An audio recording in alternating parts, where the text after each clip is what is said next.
Hey there, Mega Maniacs. This is Mr. MegaManFan, and this week on Genesis Does, it's Super Hang On.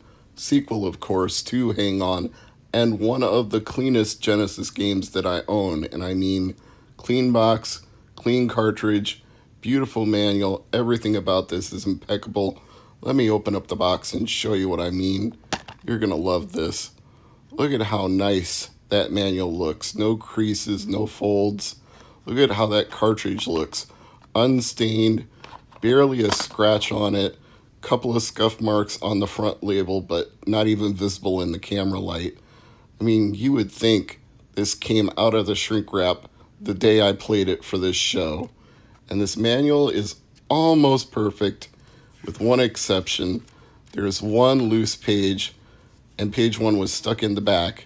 So I pulled it out and put it back in the correct order, but other than that, you couldn't ask for a more beautiful copy of a Sega Genesis game, and I'm going to play it for you right here on the channel today. So let's put it in the old analog Mega SG and fire this game up.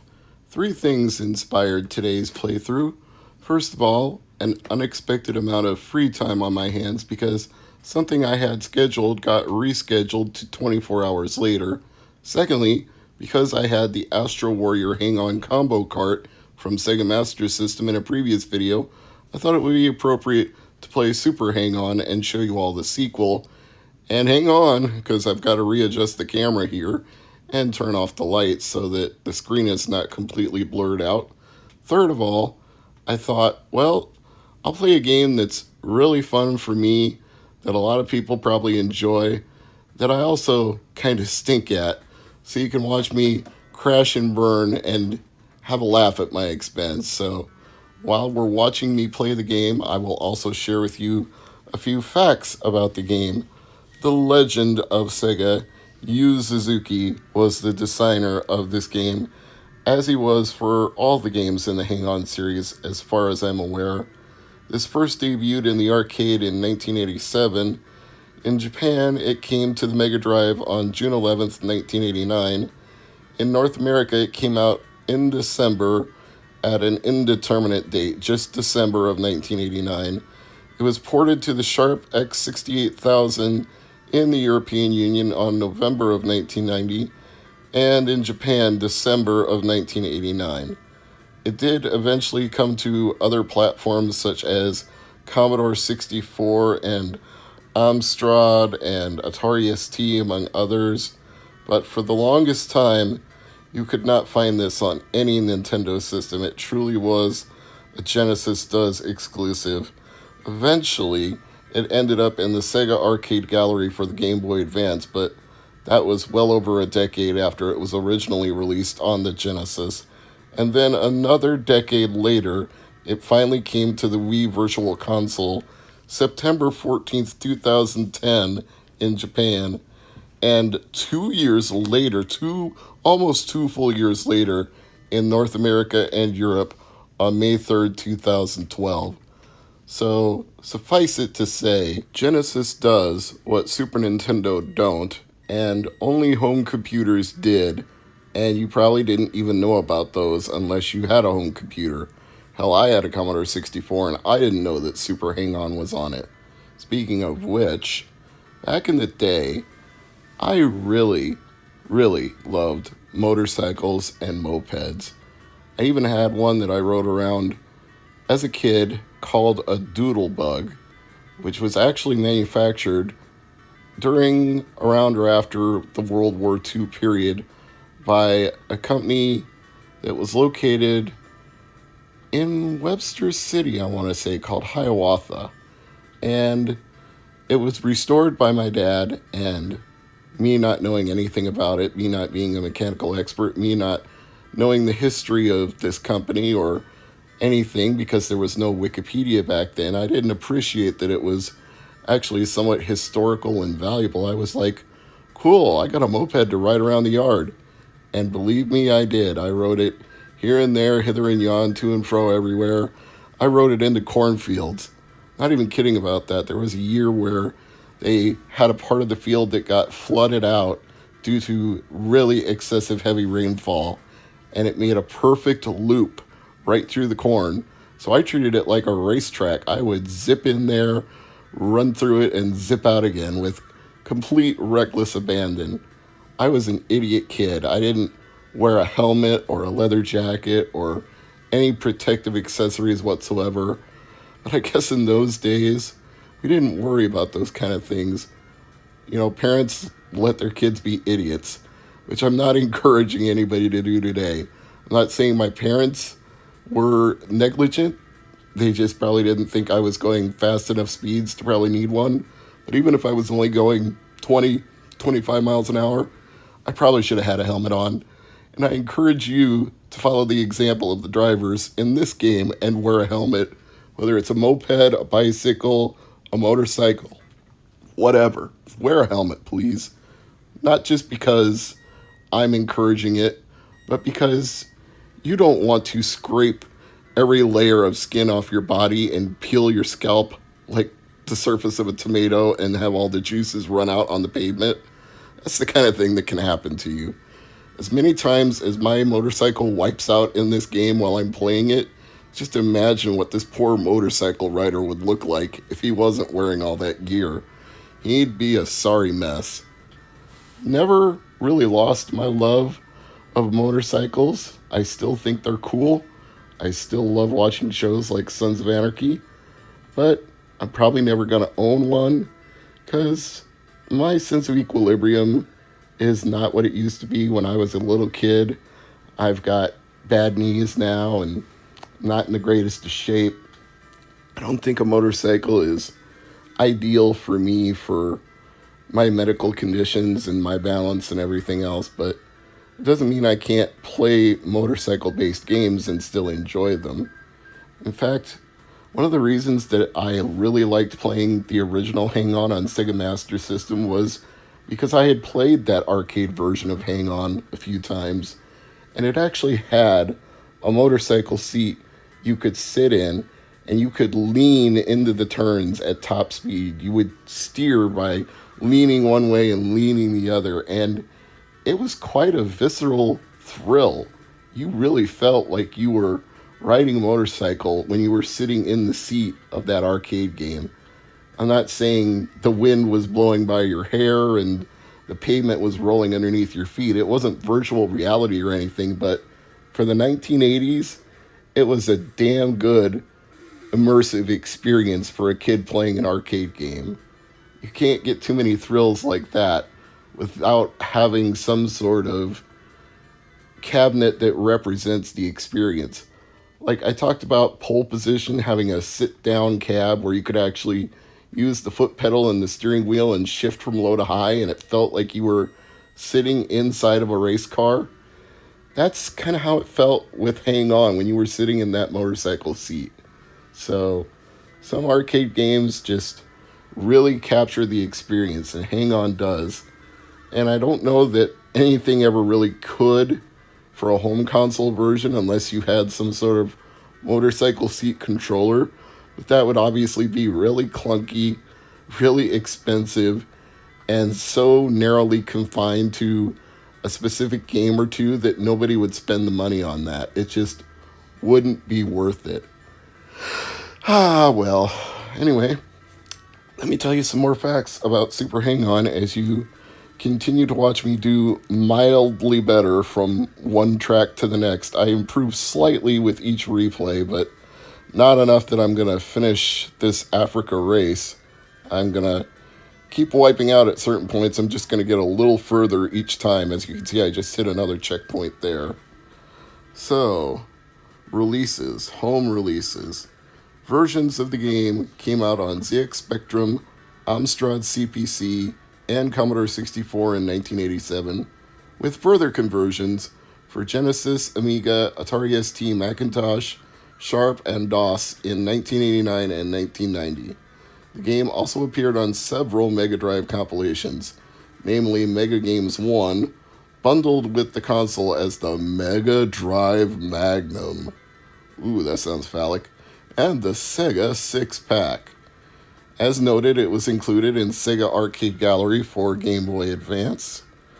Let me check on that one really quick. It was released in North America on May 19th, 2003, and in Europe on August 1st, 2003. So that's when the arcade gallery version came out. And then eventually the arcade version was released on Wii Virtual Console in 2010 and 2012. Here is an interesting part. Like Shinobi and its omission of any references to Marilyn Monroe, the Virtual Console version of Super Hang-On was slightly altered to avoid copyright troubles.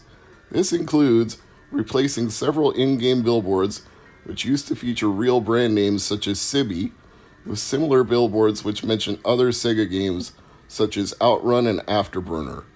So if you notice things in this version of Super Hang-On that you've never seen playing it on Wii Virtual Console, that would be why. This version would be released on Xbox Live Arcade in 2012 as part of Sega Vintage Collection, Alex Kidd and Company. Another version of the game was released in 2013 on Nintendo 3DS, and this one might actually come close to feeling like a motorcycle because it says the game features stereoscopic 3D and tilt controls which emulate the arcade version. Also, Super Hang-On is playable at the in-game arcades in Yakuza 0, Yakuza 6, and Fist of the North Star, Lost Paradise.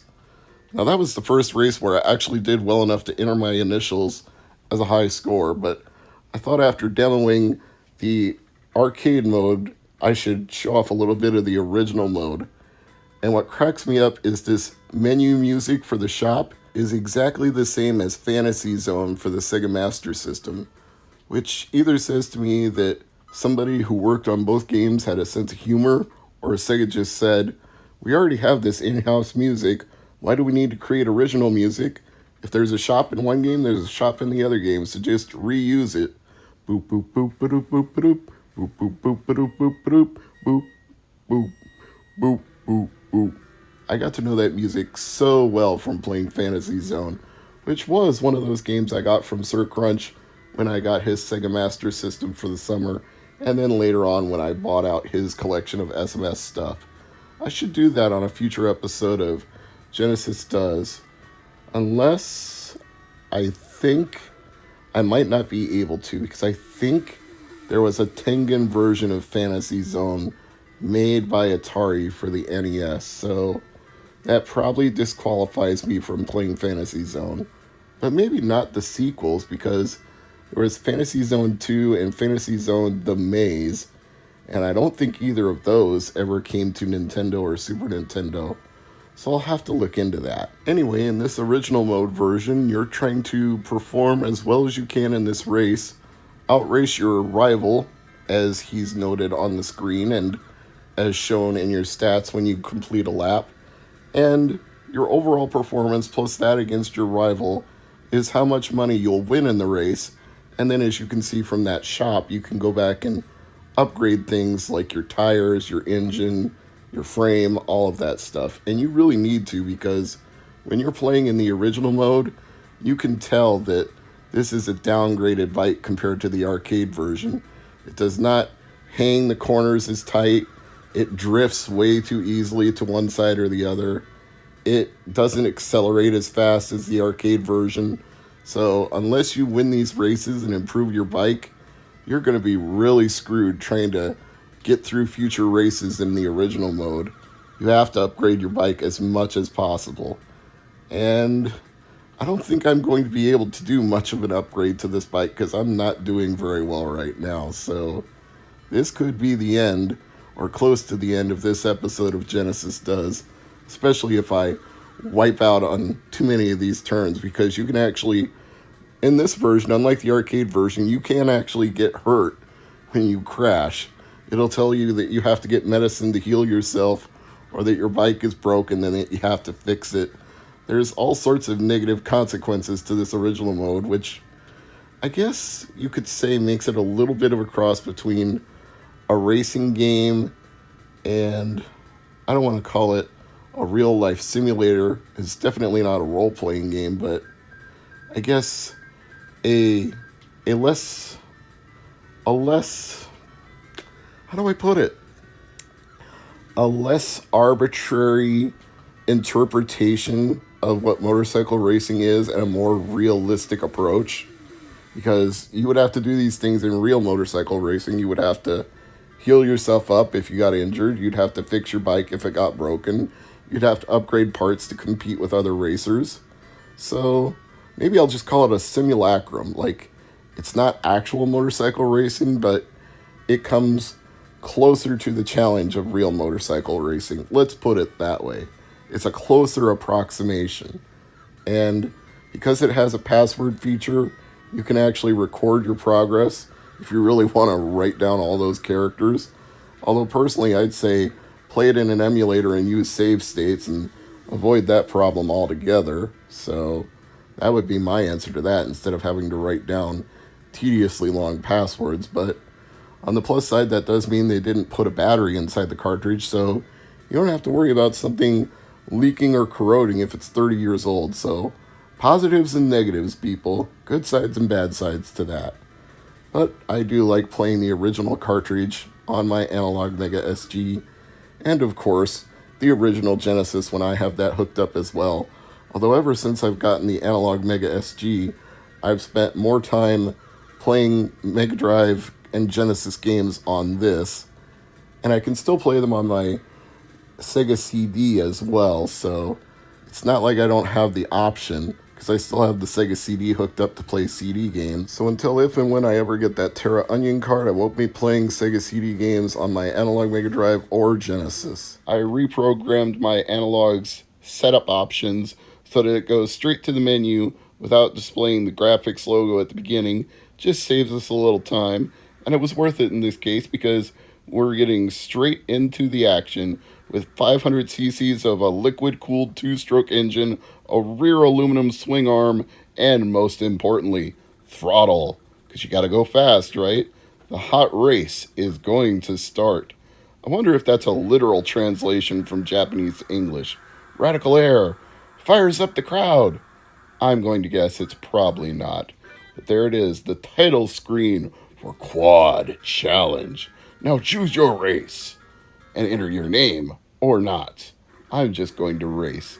So, it's an off-roading game, which I didn't know before playing it, so I've already learned something today. And I'm going to tell you something else I've learned about it by doing a little research online.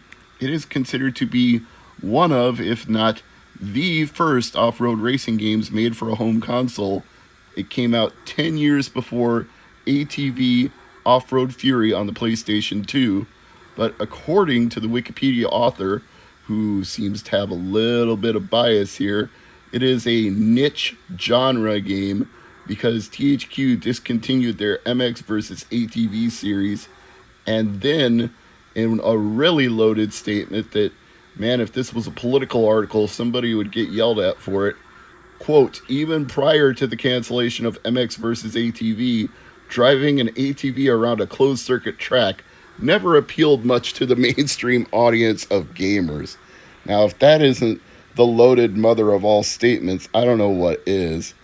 Now, obviously, I'm not going to have the fastest lap between me and my bottom half of the screen competitor here because I didn't even know which buttons to hit to accelerate and shift gears.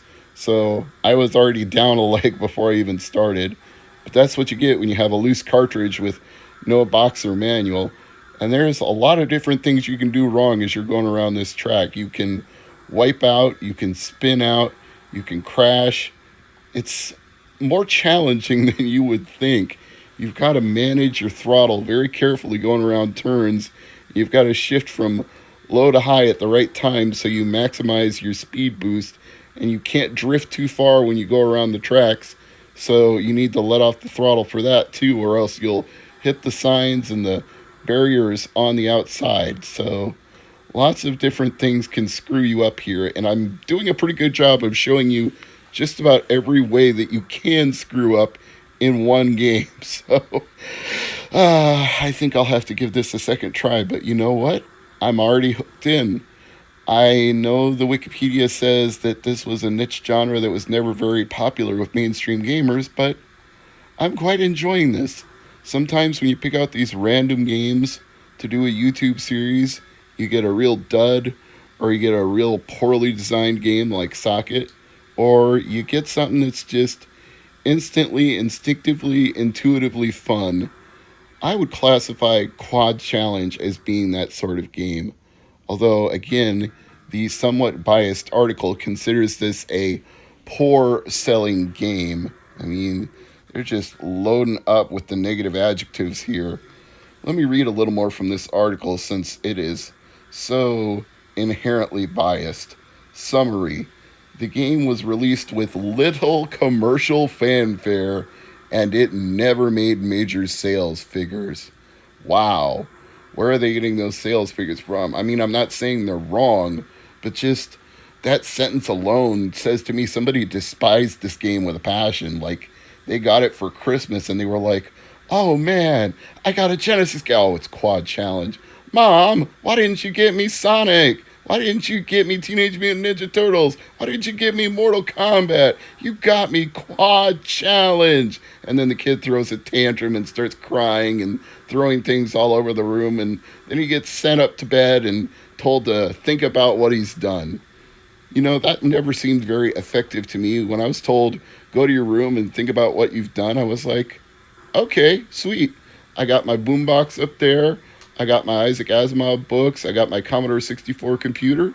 Yeah, I'll go up there and think about what I did. And then they finally caught on to that and they're like, and no using the computer while you're in your room thinking about what you've done. I was like, oh man, they figured me out. They knew that was punishment. So then the next one was go sit in the corner and think about what you've done. Now, that's a little more effective because you don't have a computer in the corner. So that worked a little better. Anyway, speaking of working a little better, I seem to be getting the hang of this. And since my performance is improving here, why don't I take this opportunity to go back and look at the wiki and see if they actually had anything good to say about this game while I try to wipe my opponent off the road by sliding into him going around this turn. Let's see here. Actual recorded human speech is used to count down the racers before the start of the race. Well, that's certainly true. We've already heard that in my gameplay footage. The player has 2 chances to win before receiving a game over. Game over, yeah! Just like in pole position, there is a lap timer as well as a game timer. Finishing each lap extends the game timer like in most arcade-style racing games. Maybe that's why I'm enjoying Quad Challenge, because it actually reminds me of pole position, which was definitely one of my favorite games as a kid. Both the Commodore 64 home version and the arcade version. Now, admittedly, the arcade version was a little more sophisticated with an actual gear shift and an accelerator pedal and a big old steering wheel, which was a little difficult for me to handle as a little kid, but sure didn't stop me from trying, especially if you got the rare chance to play one of those sit-down full cabs where you could actually sit your butt on a seat and use the steering pedal with your feet instead of having to stand in front of an upright cab and push the foot pedal. That was always a little harder, especially if you were a small kid like I was at the time. So those sit-down cabs were great, but they were too few and too far between. So ultimately, I spent a lot more time playing pole position on my computer at home, and I got pretty damn good at it. I don't know if it would have been a world record anywhere on this planet, Twin Galaxies, or any other kind of leaderboard that exists out there, but I felt like I had it almost mastered on the Commodore 64. But I don't quite have this game mastered yet because I'm still not winning. I did better, I didn't wipe out as much, but it's ultimately not enough to beat the computer player, so I'm not quite satisfied. Are you satisfied? No, I can do better than that. I know I can do better than that. And I'm going to keep playing until I get this down. While we're doing that, well, here's the game over, yeah. So, knew that was coming sooner or later. Let's look up this game that it was supposedly based on. What was it called? 4 Tracks, right? Let's see what this page has to say about the arcade game that this is based on. 4 Tracks is a racing arcade game released by Namco in 1989. Well, that does explain the 1989-1991 copyright dates. It was distributed by Atari Games in North America. The player must take control of 4 quad bikes: red for player 1, white for player 2, yellow for player 3, and green for player 4. And this picture of the arcade flyer that's attached to the article actually shows a 4-player sit-down version. Now, in Quad Challenge, it doesn't look like you're riding bikes. It looks like you're riding 4-wheelers. So they obviously changed a few things, including the fact that you can't sit down on a physical bike in front of your Sega Genesis. Did they ever actually make something like that? I know for Super Nintendo there were a couple of different things that you could actually sit on or sit in. I've seen Norm the Gaming Historian cover them. I've actually seen one in person, the exercise bike. I've seen it in somebody's collection in Missouri. Shout out to the Missouri Game Con, wish I could have been there. But back to this article. Players compete in an off-road race and they all have a preset amount of time in which to complete a full lap. But for each lap that is completed, the player's time is extended. Well, that seems familiar, doesn't it?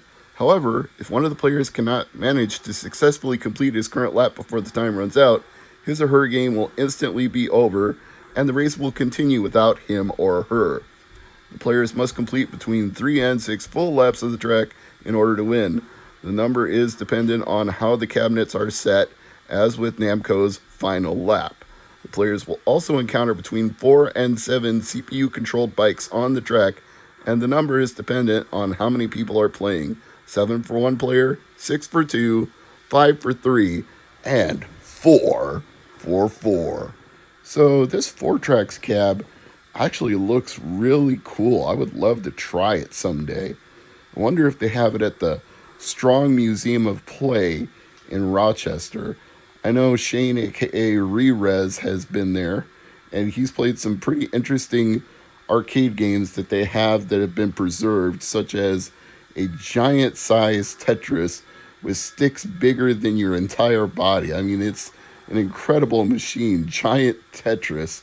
I would love to get my hands on that and play it, but I have to get out to Rochester first because I don't think I've seen it anywhere else. In fact, I think it was imported from Japan, if I remember his video correctly, because that was like one of those things to rejuvenate Tetris over there that I don't think ever would have seen quite the amount of mainstream popularity here that it did there. But some of those things do cross over, like the 4-player cocktail Pac-Man challenge cabs. Those ended up at Dave & Buster's, so you never know with these kind of things. Sometimes it works out, sometimes it doesn't. Funny that I reference Pac-Man considering we're playing a Namco game, but it is what it is. Anyway, let's see if I can complete this final lap in a fast enough time to defeat my computer-played opponent and get a worthy score to end this video on. I guess it's not really a score, a worthy finish, a worthy final time. Yeah, that's a worthy final time, under 3 minutes. I think that should be enough. I just saw the player drive in behind me, so yes, it was enough. And I finally won a lap, so now I feel like the challenge of Quad Challenge has been solved, or at least in this limited aspect. There's obviously more tracks, tournament races, all these different options you can see on the screen here, but I'll have to do that another day and another time. Well, you're an inline skater who likes to ride his skates while holding on to cars, trucks, and vans, the art of which is called skitching, whence the game gets its titular name. Players have the character defending and attacking computer-controlled opponents while racing to the finish.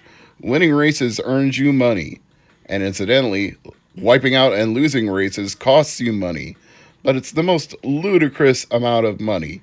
At one point it said, your character is in the hospital, your hospital bill is $10. Okay, even in 1994, I don't believe that for 1 minute. I went to the hospital in the 90s and I know it cost more than $10. Maybe in Vancouver, maybe because Canada has national health care and we don't. Maybe that's like your copay when you go to the hospital. $10, eh? Sorry to all my Canadian friends for the A joke there. Anyway, The game has a similar design structure to Road Rash, according to Wikipedia, but that too is a lie, because Road Rash was actually fun, and this is not. The one thing it's probably right about is when it says, and I quote, following its release, it received generally negative reception, unquote. That I 100% believe. Now let's talk a little bit more about skitching itself. The term, abbreviated from skate hitching, is the art of hitching a ride by holding on to another vehicle. It is also referred to as, believe it or not, bumper bitching, bumper shining, pogying, bizzing, skid hopping, bumper jumping, and hooky bobbing. If you have ever used any of these terms in your life, please leave a comment below and tell me that you actually know them and have spoken them in a sentence heard by other people. I feel like JonTron in that episode where he plays California games and he talks about swood this, swood that. What the fuck is a grommet? Exactly. I don't think real people use these words, but I will take their words for it. Here we see some actual gameplay, starting with the 7.2 kilometers, not miles, kilometers.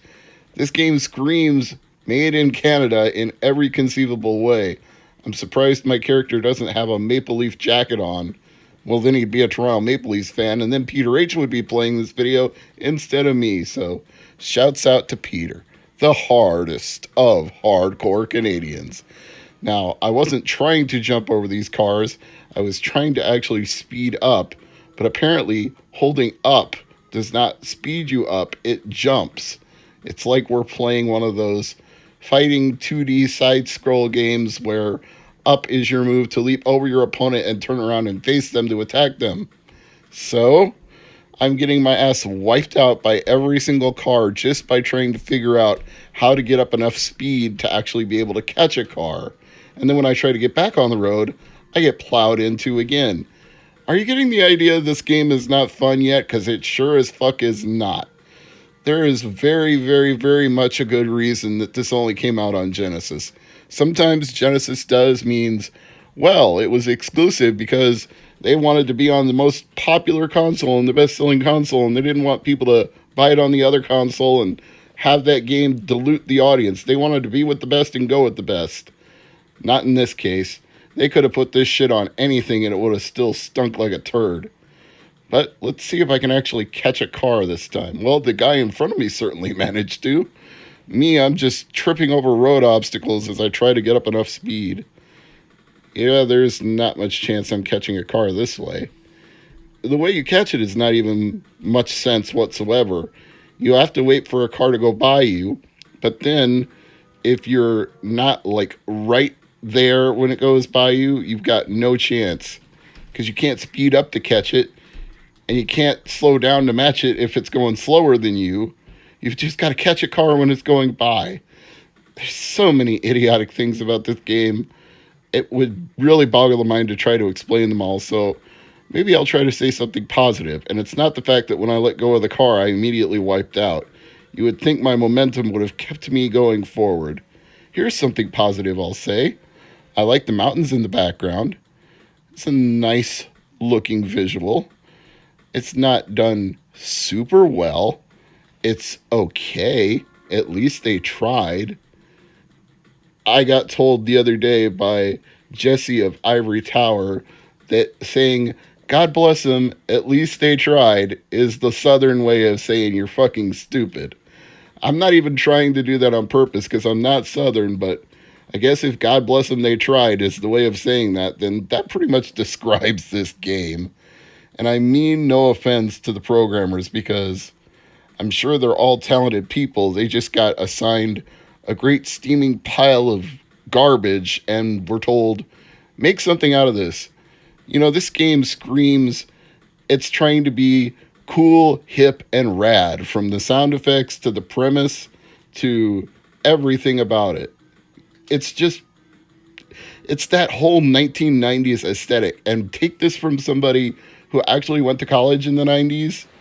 It was trying too hard to be hip. It was neon colors and attitude, like, dude, rad, gnarly, cool. Hey, man, what's up, bro? All that kind of stuff, you know? Skateboarding, skating, bright jackets, loud clothes. It was not cool at all, which is why I was never cool and never pretended to be cool and can't ever be cool even today. I'm the antithesis of cool, much like this game itself, with its characters trying to catch rides, roller skating behind cars, and hitting each other with their fists while sporting mohawks that don't look the least bit realistic. Not even Chuck Liddell, the Iceman, realistic. Just bad. And that's the other thing that I will try to say positive about this game is the momentum of the skater moving forward is somewhat realistic. The wind catching their jacket as they're hitching a ride on the back of a car, slightly realistic. The fact that your protagonist is wearing a helmet is at least an indication that somebody had some level of safety in mind, even though at the beginning of the game it screams a loud warning in epilepsy-inducing seizure flashes that say, "Don't imitate this at home." It's like the 1990s version of Jackass. But still, when I give the animation those fair and small praises, I have to immediately note how unrealistic the cars themselves look. They're all uniform and boxy. There's no style to them. There's no curvature to them. They don't even look like anything more than a paper outline slapped onto a 2D surface. Like, I could draw a car on a piece of paper, slap it on the screen, and it would be as realistic as the car I was just hitching a ride on. Not believable. Nor are these buildings that we're going by. They are also flat pieces of paper slapped on the screen. They are trying for a 3D aesthetic, but it's like they didn't take the time to do it right. And why did I go splat just for hitting the ramp there? You would think I would have landed on my skates, but apparently that killed me because the camera is zooming all the way back out.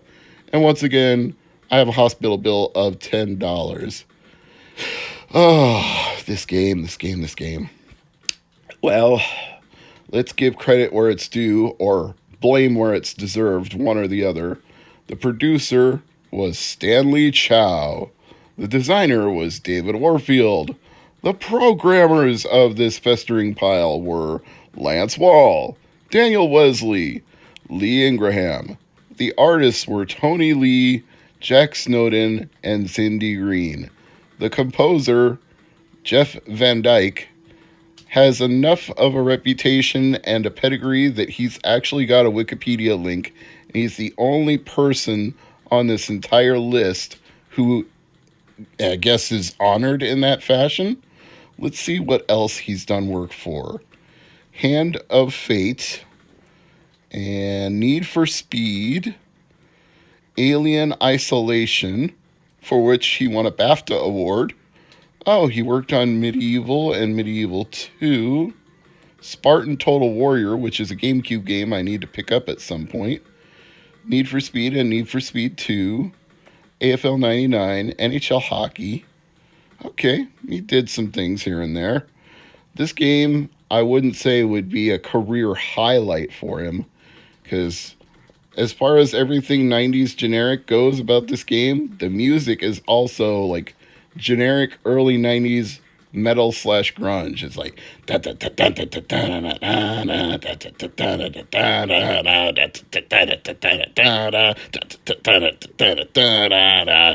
it's like a bad Metallica cover band meets a bad Pearl Jam cover band meets a bad Nirvana cover band and forms a horrible cover band just to compose music for video games. So sorry, Jeff, you ain't getting a BAFTA for this one. No trophy for you to cheat. Maybe a pizza trophy. Anyway, I think this is about as much as we can get out of Skitchin. The only way I've found to have any success at this game is to just grab a car, hold on, and do nothing. Is that fun? Whose idea of fun is that? A video game where you almost do nothing to win. The whole point of a video game should be you immerse yourself in a pseudo realistic or complete fantasy environment, one or the other, and you enjoy the immersion as you get to run around doing things or shooting things or traveling to places or playing things or solving puzzles or doing something. Do is the operative word there. Poder, to do. You want to do something. And all I did was hitch a ride on the end of a car and basically do nothing but keep other people from hitching a ride on the car. And somehow I wound up in second to place. So what the fuck is going to Denver? But that's how I feel about playing this game. What the fuck, man? What the fuck? But my finish time was 2:46. I knocked down 3 opponents and sketched 2 vehicles. So yay for me. I'm Mr. Mega Man fan and don't play this game. Thanks for watching.